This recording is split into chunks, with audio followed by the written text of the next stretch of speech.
Meeshaalee fakkaata yeroo ammaa kana haalli ture haalli gaddisiisaanii ture kanuma taatee raajiidhas baay'ee bishaan namni kana dura miilaan keessa ce'aa ture akkamitti akka namaaf nyaatellee baay'ee nama dhiba jechuudha. Tarii daa'imman umuriin isaanii beekamaa? Umriin isaanii tokko umrii naannoo waggaa 13 taati. Isaan tokko kanaadhaa wajjin duute.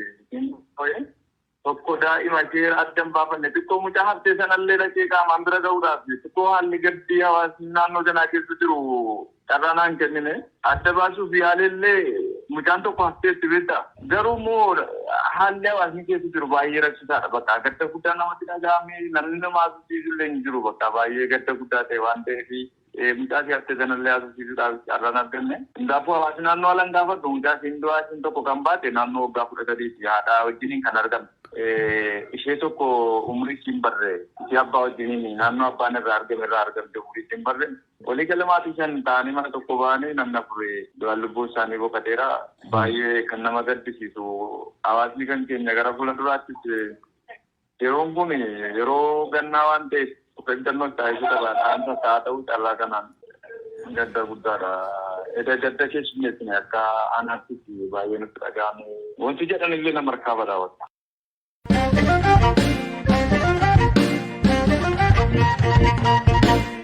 Mootummaan Itoophiyaa warshaalee naannolee biyyattii garaagaraatti haaraa ijaaraman abbootii qabeenyaa fi biyya alaaf biyya keessa jiranitti gurguruu akka barbaadu beeksise. Caalbaasii ministeerri maallaqaa baase irratti abbootiin qabeenyaa biyya keessaa fi alaa akka irratti hirmaatan waamichi dhiyaatee jira. Gabaasa dabalataa qabna. Warshaaleen sukkaaraa mootummaan caalbaasiif dhiyeesse Arjoo Dhidheessaa, Kasam, Xaanaa Balas, Tandaahoo, Omoo Kurraaz 1, 2 fi 3ffaadha. Ministeerri maallaqaa caalbaasii kana kan baase dorgommii damee oomisha sukkaaraa irratti jiru cimsuu fi dhiyeessii sukkaaraa biyya keessaa guddisuuf ta'uu beekseera. Ministeerichi akka ibsetti Itoophiyaan fedhii biyya keessaa guutuuf biyyoota alaarraa sukkaara galchiti. Warshaaleen 8 kunneen qabeenyummaan isaanii gara dhuunfaatti yoo dabarfame oomisha sukkaaraa guddisa jedhe ministeerichi. Oomishni sukkaaraa yoo guddate galii qonnaan bultoonni shonkoora oomishanii fooyyeessa jedhamee abdatama. Kana malees dhaabbileen biyya keessaa fi alaa oomisha sukkaaraa irratti hirmaachuun sharafa maallaqa biyya alaa akka argamsiisu ministeerri maallaqaa himeera. Iddoowwan warshaaleen haaraa ijaaraman kunneen iddoowwan oomisha shonkooraaf mijatoo fi bu'uuraaleen misoomaa guutamuufi ibse. Waggaa 4 dura paartiin biyya bulchaa jiru warshaalee sukkaaraa mootummaa harka jiranii fi ijaarsarra turan guutummaatti yookaan gartokkeen gara abbootii qabeenyaa dhuunfaatti akka dabarsuun murteessuun isaanii yaadatama. Haaluma wal fakkaatuun ijaarsarra kan ture daandiin baaburaa, paarkiiwwan industirii, hoteelonni fi dhaabbileen ijaarsaa garaagaraa guutummaatti yookaan gartokkeen dhaabbilee dhuunfaatti akka dabarfaman murtaa'uu isaatu yaadatama.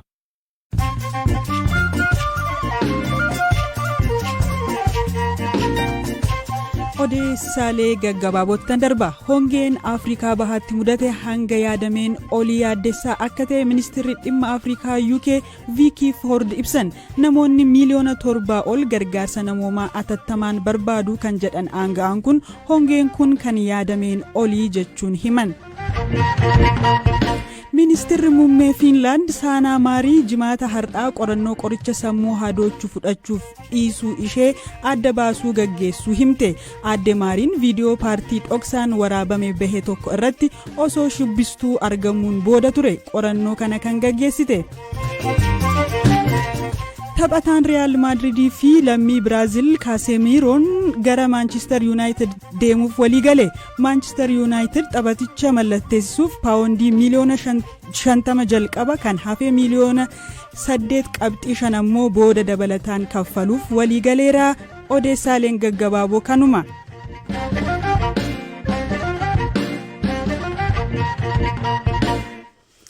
Odeessaa dhumaarra geenyeerra. Dorgommiin kubbaa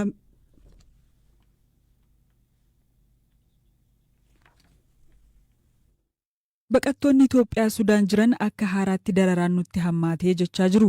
Baqattoonni waggaa dheeraaf achi jiraatan illee waraqaa eenyummaa kan qabus kan hin qabnes humnoota mootummaaf qarshii biyyattii 200,000 hanga 300,000 yoo kaffalee malee hidhamaa jira jedhan.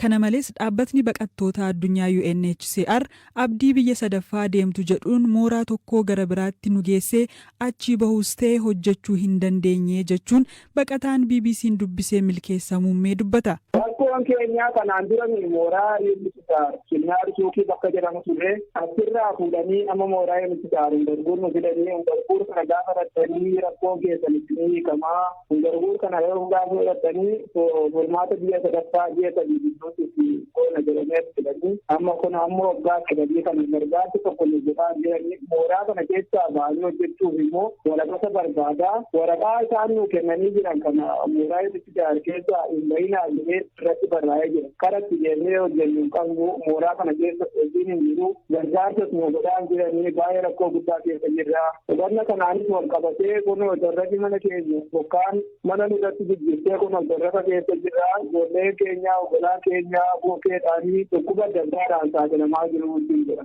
Baqataan biraa waggaa 9f Sudaan jiraate magaalaa guddoo Sudaan irraa qabamuu sodaatee gara naannoo biraatti baqachuusaa dubbata. Rakkoo jiru amma ani kartumiin an ture kartumirraayyuu qabaa waan jabaateef baqadheetan gara amma Shimaaliyaa deemee jira ofii goote jechuudha. Ijoollee hedduminaan gara nama 100 gaa'utu hidhaa keessa jira amma. Waraqaalee waraqaa eenyummaa tokko isiin kennanu jedheetuma bakka fiidhu 100 dirqaa fuudhu waraqaa isiin kennanu ammas achi baatee nima qabamta. Furmaata dhabnee akkasitti badaa kan jiran warri galuullee dhabnee jirru. Jireenyi biyya kanatti qaala'ee waan jiruuf galuudhaaf illee alii karaan banama alii karaan cufama. Amma biyyatti achi deebi'uudhaaf qarshii 100 nama barbaachisa amma matammaa deemuudhaaf illee waan tokko wanna saawwa tokko hin beekamu bas hidhamanii fuudhamtee uma deemta bas manuma iddoo hojii keetii qabamtee deemta alaafinnatii wayin nam tokko namni wayin jiru hin deemta yoo birrii qabaatti keessee bahu yoo dhabde immoo wani dhaataramtee achi keessa nyaata illee namaa kennan. Eejjama jiraachuu namni keessa jiraachuu barbaadaa jiru yeroo ammaa kana gara biyyatti deebi'uudha barbaadan keenya inni gariin uummata keenya inni kaan baarii Liibiyaadhaan gara baariitti dhumee jira inni kaan caara argate xaaliyaanii galee inni kaan Masrii deemee jira gadi caalu. Dhaggeeffattoota keenya BBC'n dhimma kanarratti embaasii Itoophiyaa Sudaan jiruu fi UNHCR dubbisuuf yaalus hin milkaa'in hafeera. Qophii keenya dhumaan dorgommiin kubbaa miilaa guyyaadhaa guyyaatti wantoota hin eegamne keessummeessuu fi si'oominaan eegamu Piriimeer Liigiin Ingiliz guyyoota dhuma torbee dhufan irrattis taphoota hedduu qabateera. Xiinxalaa kubbaa miilaa BBC kan ta'e Chris Sutton tilmaama ajaa'ibaa qabateera. Eeliyaas Hordofaa nutti hima.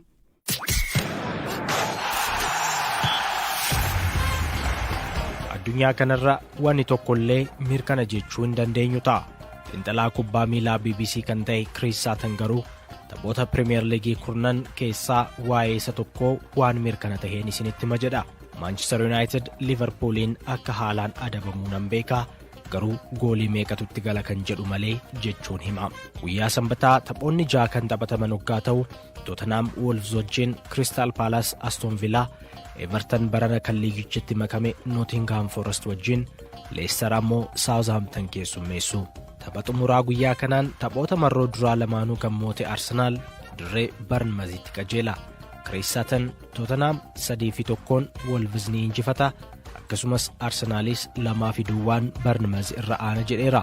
Guyyaa dilbataa ammoo Chelsean gara dirree Leeds kan imalu yennaa ta'u West Ham ammoo Brighton keessummeessa. Newcastle ammoo dirree isaa irratti Man City wajjin morkata.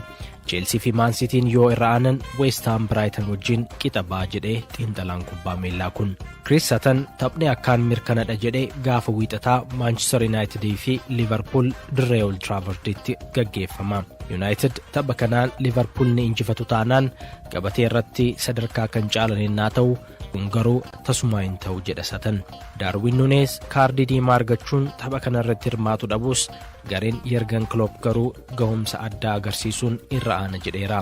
Kana malees United taphattoota amma qabaniin garee Liverpool sadarkaa gaarii irra jiru kana dura dhaabbachuu hin danda'an jechuun Liverpool 5-1 Man United mo'atu jechuun tilmaameera. Dhaggeeffattoota keenya kan har'aaf qabannee fi kan torbee kana xumurree saganticha Firaa'ol Balay dhiyeessee kan qopheesse Eliyaas Mulgeetaati. Torban dhufu hanga walitti dachaanutti sanbattan gaarii qabaadha.